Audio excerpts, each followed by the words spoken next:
story about a little girl who manages to live her best life despite having a disability.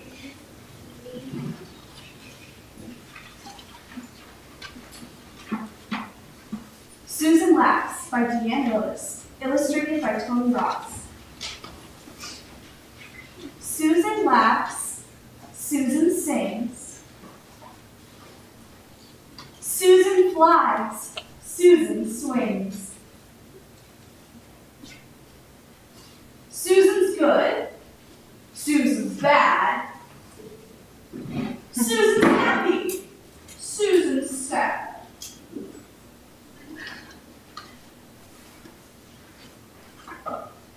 Susan dances, Susan rides.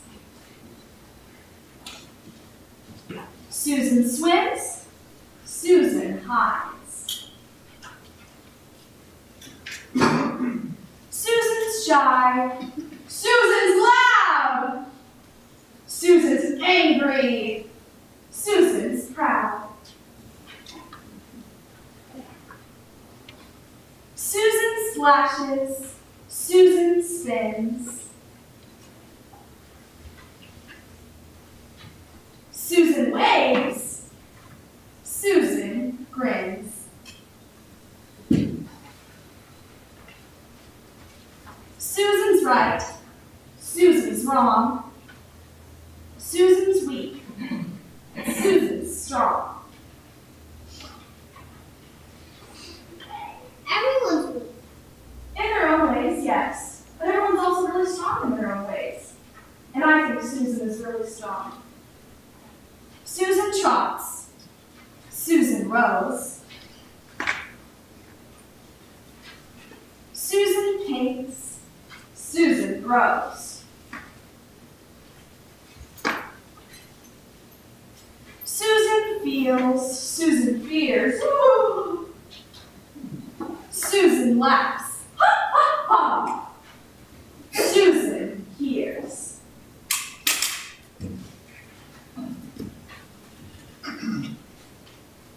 That is Susan, through and through, just like me and just like you.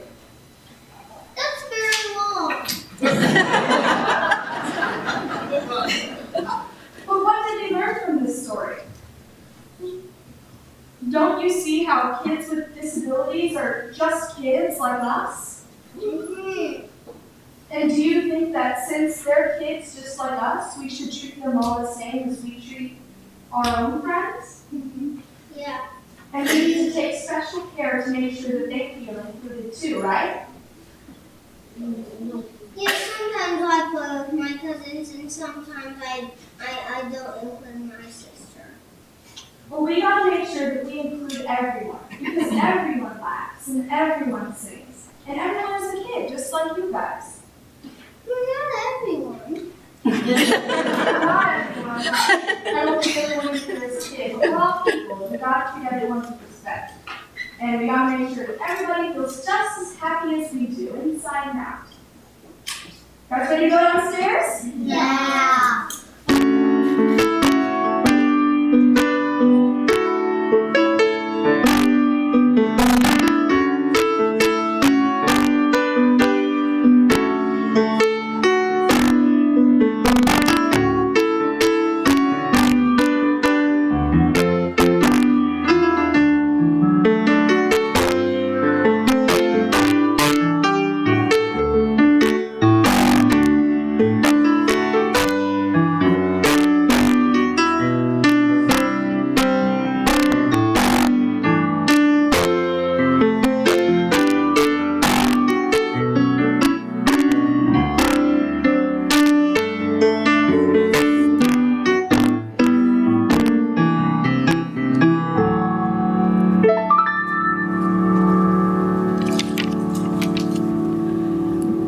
Another good morning to you. Again, I'm Ann Harrington, this time a member of the Pastoral Care Associates Ministry team. As we gather today, we pause to reflect on what lies in our hearts. In this time of sharing, we take a moment to recognize our personal joys and sorrows, and to read from the book of joys and sorrows those personal life events you have chosen to share with us. We have a few joys today. Alice Traylor and Karen Crouch say thank you to all who helped with the community meal. 55 people received a meal. Lori McCullum shares, the property team is sprucing up Reverend Trupia's office. Thanks for all you do. And I have a joy. Today would have been my parents, Betty and Frank Gorshey, who were members here, 73rd anniversary. So I celebrate them always, but especially on days like this. Do we have anything online? No. No, we do not. Thank you. For what has been shared and for what remains in the quiet sanctuary of our hearts, we are grateful. Let us become aware of the energy that brings us together in beloved community as we share a time of silent meditation. May we open our minds and hearts to a place of quiet, to a silent prayer for the healing of pain and the comfort of love. You are invited to come forward and light a candle during the musical meditation that follows the silent meditation.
I'd like you to join me in reading number 437, Let Us Worship, but I'd like to read this in unison rather than as a call and response. So let us start. Let us worship. Let us worship with our eyes and ears and fingertips. Let us love the world through heart and mind and body. We feed our eyes upon the mystery and revelation in the faces of our brothers and sisters. We seek to know the wistfulness of the very young and the very old, the wistfulness of people in all times of life. We seek to understand the shyness behind arrogance, the fear behind pride, the tenderness behind clumsy strength, the anguish behind cruelty.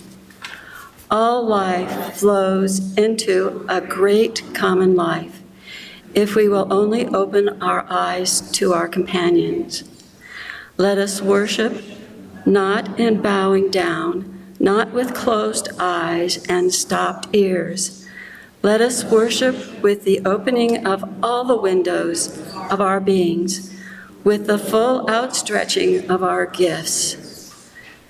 Life comes with singing and laughter, with tears and confiding, with a rising wave too great to be held in the mind and heart and body, to those who have fallen in love with life. Let us worship and let us learn to love.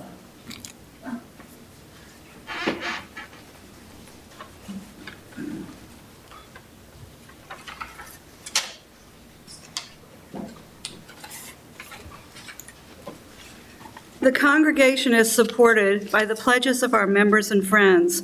The offering provides an additional opportunity for expressing generosity by those attending today's worship. We are sharing the plate, offering 50% this month with UUCQC Community Meal. Please be as generous as you are able.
Good morning. I'm Cathy Solie, and I want to thank you all for coming and sharing in this day to celebrate Disability Pride Month.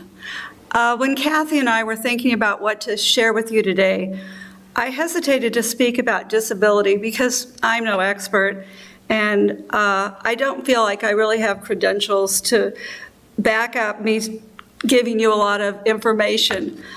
But during a conversation with Ann Harrington and Alice Martin last week, I asked them for some advice on a topic for me to talk about. And Alice told me, anything will be okay if you speak about something you are passionate about. And I thought that was such good advice. And Ann reminded me that our theme of new beginnings, great idea. The two just go together so well. And at that moment, I realized that I could speak about Disability Pride Month.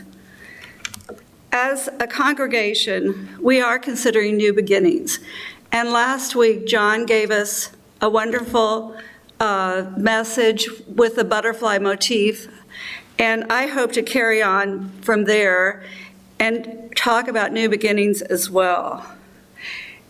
Today, I'd like to take a moment and have you cast your mind back to the 2020 pandemic. What did life look like and what did you feel? Buildings were shutting down, schools closing, restaurants closing, malls, no gatherings. You were at home in your own world, in your home. What emotions were you feeling? Loneliness, disconnection, feelings of loss and missing out, emotional strain. All your usual feelings and social structures were not accessible. And yet, if you had been born with a disability, you might have lived your entire life like that before the Americans with Disabilities Act was passed. Iowans can be proud that Senator Tom Harkin introduced the bill, and he presented it also using sign language because his brother is deaf. It was passed in the Senate and then went on to the House and was passed in the House in May of 1990, 34 years ago. For some of you, 34 years ago may sound like a long time ago. For me, it doesn't sound that long ago. This month, July, is dedicated to recognizing and bringing awareness to the ongoing needs and challenges people with disability face. On the screen, you see the Disability Pride flag. The colors represent red, physical disabilities; gold, cognitive and intellectual disabilities; white, non-visible and undiagnosed disabilities; blue, psychiatric disabilities; and green, sensory disabilities. As I was growing up in a small town in Nebraska in the 50s, I really didn't see very many people with disabilities. They didn't come to my school. They didn't come to my church. I didn't see them at the public library or the courthouse. Really, I was unaware that there were people with disabilities. I didn't realize that all those buildings have steps. Even now, we might wonder how many people have a disability. What do the numbers show? Census numbers show that between 13 to 16% of the general population have a disability or have self-identified. This doesn't include people in institutions nor people that choose not to self-identify. I think we can all agree that's a pretty large minority. My husband used a wheelchair during the last 10 years of his life, and we readily recognize mobility impairment if we see it. But many disabilities are not so obvious, and some of these are actually increasing in number. One type of disability increasing is those on the autism spectrum. Autism was not even diagnosed until the 1930s, and then it was not diagnosed correctly at all. Great strides have been made in research and study, and early intervention is greatly improving the lives of those on the spectrum today. And we hope that advancements will continue to be made in the future. The CDC estimates that 1 in 36 children and 1 in 45 adults is on the spectrum. The number of children diagnosed with autism has increased over the years, and sometimes people wonder why this is so. It is actually because doctors are becoming better at diagnosing it. Other efforts like outreach and early screening, especially in minority communities, have brought help to many more children by connecting them with resources available. People are trying to remove the stigma of having autism and trying to diagnose it sooner. People like you want to make a difference, so advancements are made. Congratulations to those who are leading this charge, and let's hope that strides continue to be made to diagnose and assist children and adults so they can live a better life. When services aren't provided for those with disabilities, results can be disastrous for the individual and for the community. Wasted potential, pain and suffering, and even violence.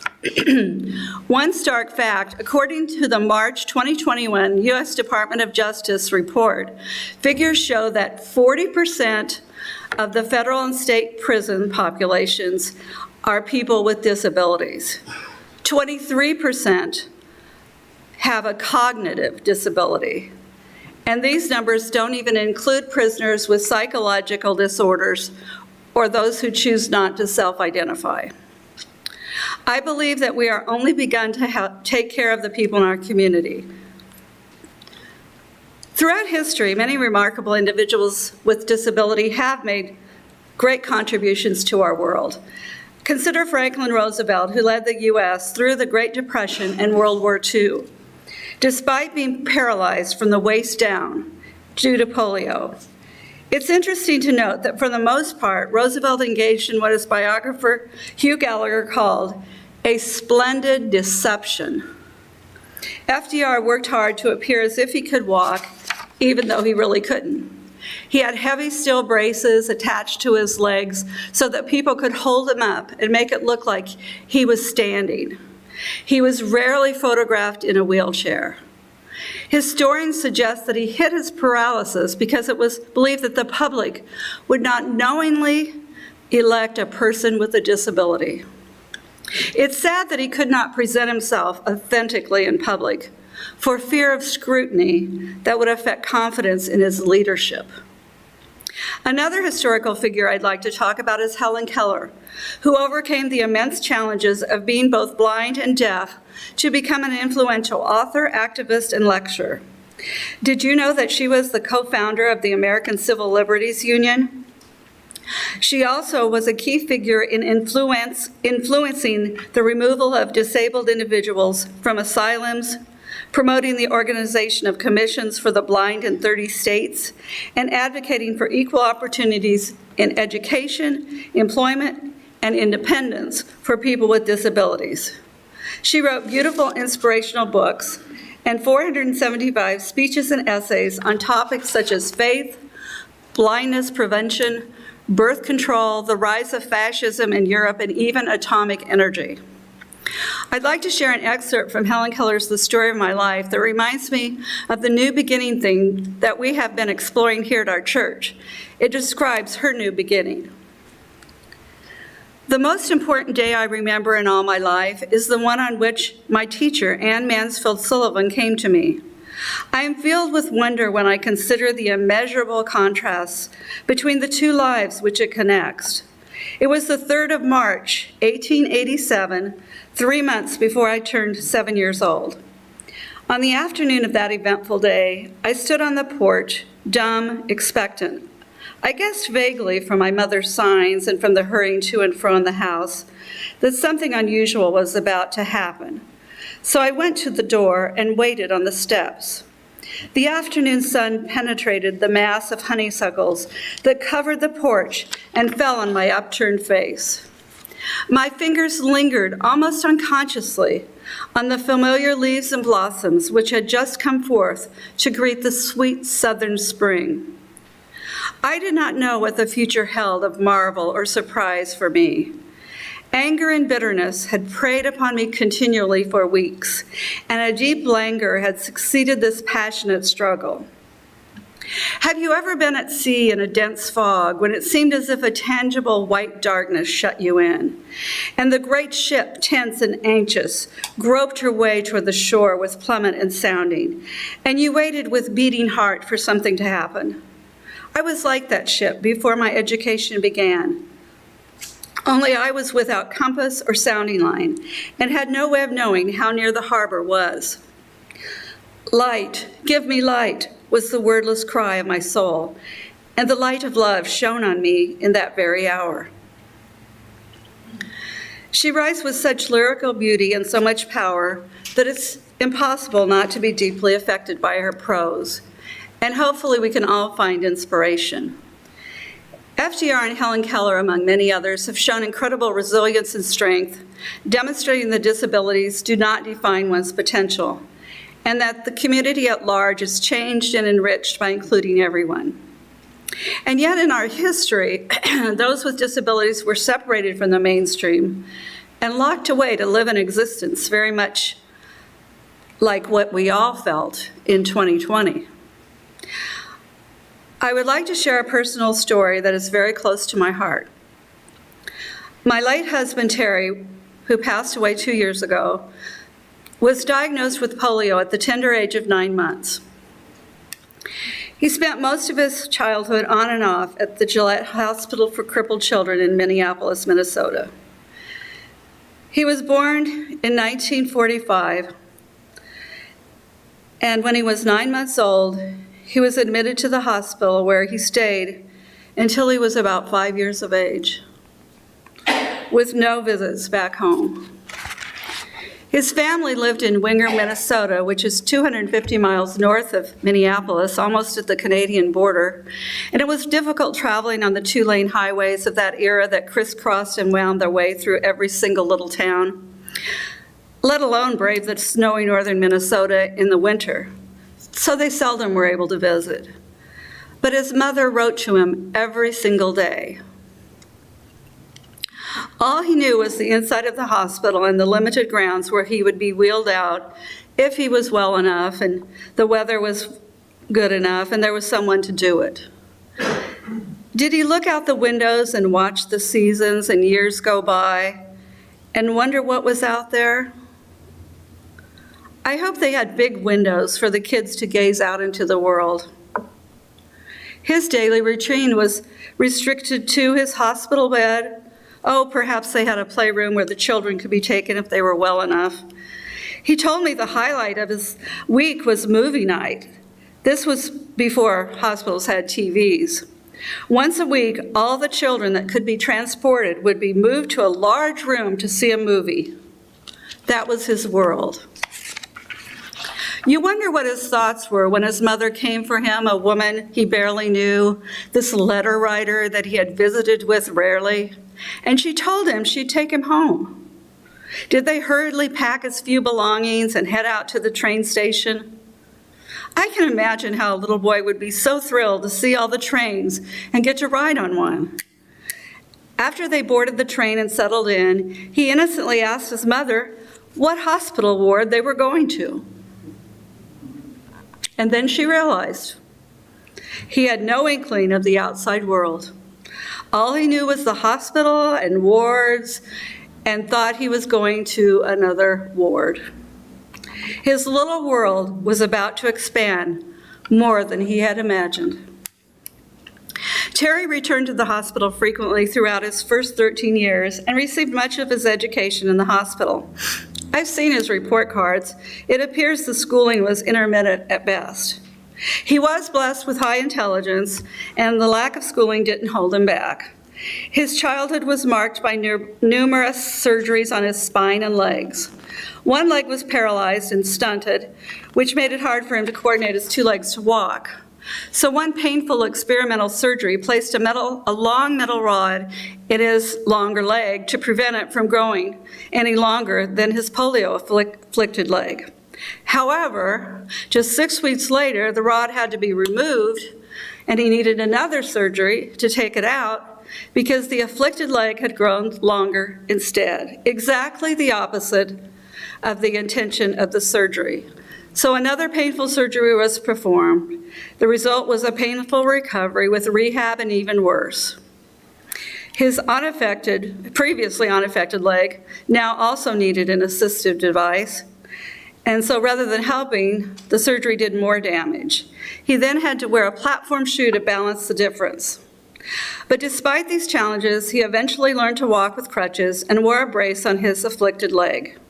His story is a testament to the strength and resilience that individuals with disabilities often must embody.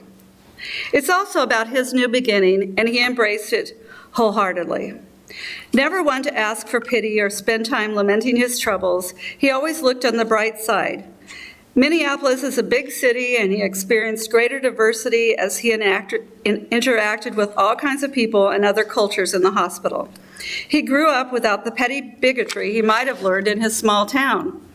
He told me how he learned so much from all the hospital workers, from the cleaning staff to the doctors. He was a great reader and read voraciously, and he said from an early age he knew he would need an education for a profession because he could not do physical labor. And as it turns out, he was the only person in his family to earn a college degree. It's amazing that he went on after high school to attend and graduate from the University of Minnesota, traversing the multiple campuses in all kinds of weather, tottering on his crutches, clutching a leather knapsack to hold his books. After college, fearlessly he moved on to take a job in Kansas City, Missouri. He put on his brace, packed up his crutches and a few belongings, and drove to Missouri all on his own where he didn't know a soul. That was his new beginning.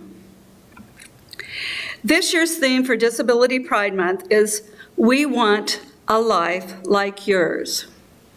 This struck a deep chord with me because my husband would sometimes say to me that he just wanted things to be normal.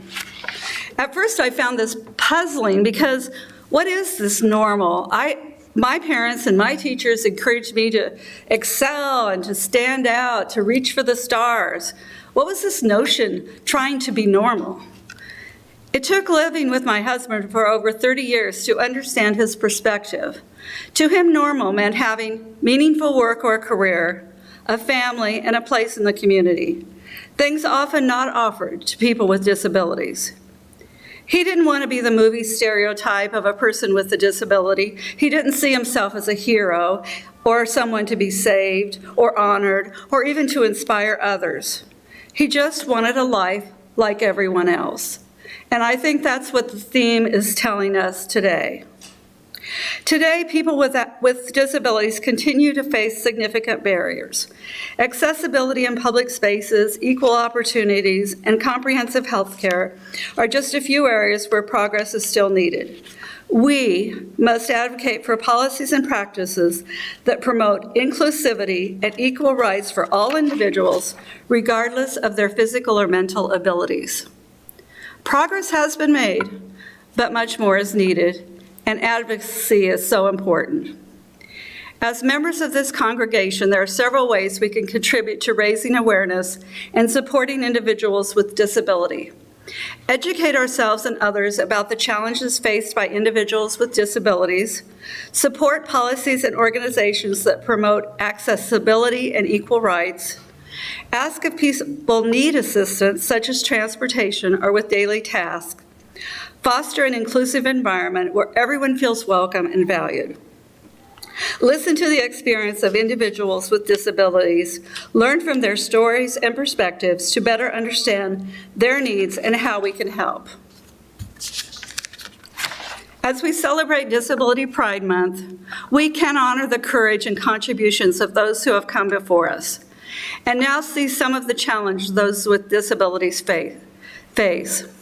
Just last week, John had us say, "I am here," and respond, "I see you." We must be present and see everyone in our community. As an ally, we must actively listen to people with disabilities and educate ourselves on their issues. Now is the time to renew our passion to create a more inclusive and supportive world. Together we can have influence, and we can ensure that everyone can live a life of dignity and fulfillment. Best of luck on your new beginning. Thank you.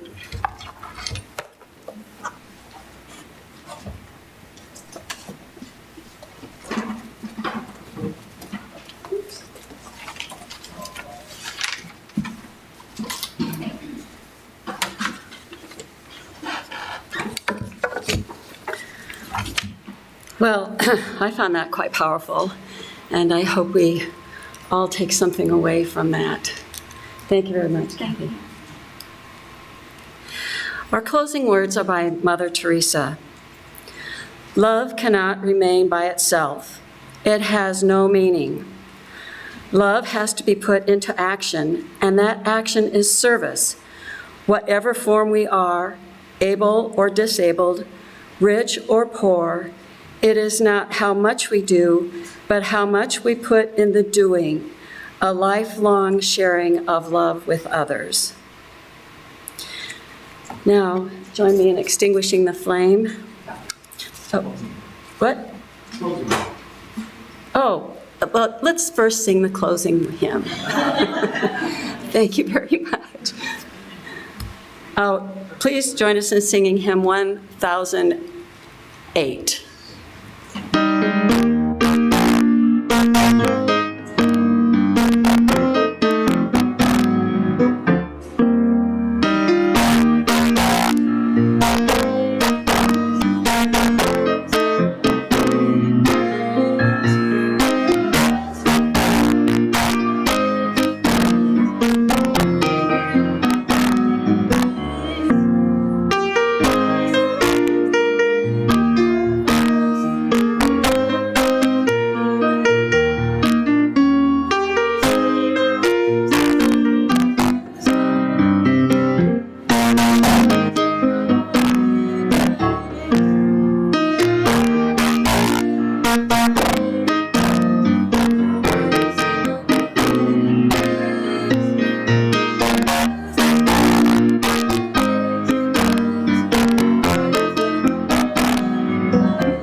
Okay. We extinguish the warmth of community or fire of a commitment. These we carry in our hearts until we are together again.